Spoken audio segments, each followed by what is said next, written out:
Aunty டூலெட்னு board போட்டுருச்சு, வீடு வாடகைக்கு இருக்கு ஆண்டி. தமிழா? தமிழ் தான் ஆண்டி. அப்ப வீடு இல்ல ஆண்டி. ஆண்டி ஒரு நிமிஷம் ஆண்டி. தம்பி போர்டு பாத்தியா இல்லையா? ஒன்லி வடக்கன்ஸ் மட்டும் தான் ரூம், தமிழ் ஆள் கிடையாது. டெய்லியும் குளிச்சு நீட்டா ட்ரெஸ் பண்ணிட்டு ஆபீஸ் போற எங்களுக்கு ரூம் கிடையாது, அவங்க மட்டும் ரூம் தருங்க. எனக்கு அதான் பிரச்சனையே. நீ டெய்லியும் குளிப்ப, டெய்லியும் துணி துவைப்ப. நம்ம வடக்கு பாய்ஸ் அப்படி கிடையாது, வாரம் ஒருத்தர் தான் குளிப்பாங்க, மாசம் ஒரு துணி துவைப்பாங்க. எனக்கு கரண்ட் பில்லு, தண்ணி, மோட்டர் எல்லாம் மிச்சம். சரி அதை விடு, நீ எத்தனை நாள் வேலைக்கு போவ? வாரத்துக்கு 3 நாள் ஆபீஸ் பண்ண போதும். மீதி நாள் அது சரியில்லை ஆண்டி, இது சரியில்லை ஆண்டி கம்ப்ளைண்ட் பண்ணி உயிர் எடுப்ப.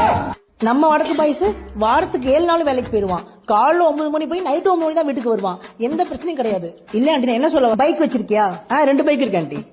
நீ 2 பைக்கும் வாசல்ல நிப்பாட்டிப்ப, நான் குப்பைல ஆறு வரைக்கும் தண்ணில ஆறு வரைக்கும் தம்பி இந்த பைக்கை ஓரம் போடு சொல்லி தொண்டை தண்ணி போடுமா? ஆனா நம்ம வடக்கு பாய்ஸ் இருந்தா பார்க்கிங் பிரச்சனை இல்லை. சரி அதை விடு, ஃப்ரெண்ட்ஸ் இருக்காங்களா? ஃப்ரெண்ட்ஸ் இல்லாம எப்படி ஆண்டி? ஃப்ரெண்டோட ஃப்ரெண்டு எல்லாம் வீட்டுக்கு வருவான். இது பத்தாதுக்கு ஆள் இல்ல நேரத்துல ஆளை வேற கூட்டு வந்துருவேன். இந்த பிரச்சனை எனக்கு தேவையா?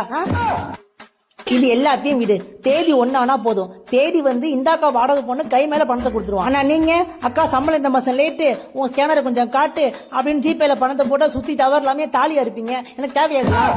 இதுக்கெல்லாம் மேல மாசம் 100 ரூபாய் கொடுத்தா போதுண்டா, எங்க வீட்டு சேர்த்து கிளீன் பண்ணி கொடுத்துருவான். சிலிண்டர் போறதுல இருந்து வாசல் கூட்டி கோலம் போறது எல்லாமே அவனே பாத்துப்பான்டா. நீ பாப்பியா? சொல்றா நீ பாப்பியா? Hi aunty, good morning. Good morning பா. என்ன தமிழ் பையன் மாதிரி தெரியும், என்ன விஷயம்? பையன் அட்ரஸ் கேடான்னு சொல்லிட்டு இருந்தேன். ஓ அட்ரஸா? நான் கூட வீடு வாடகை தெரிஞ்சு பயந்துட்டாண்டி, பாத்து பேச அனுப்பிச்சு விடு. பாத்தியா, மேல மொத்தம் 3 வீடு இருக்கு, எல்லாம் நம்ம வடக்கு பாய்ஸ் தான். எனக்கு அவங்க தப்பா கரெக்டா இருப்பாங்க, நீ வேற வீடு பாத்து.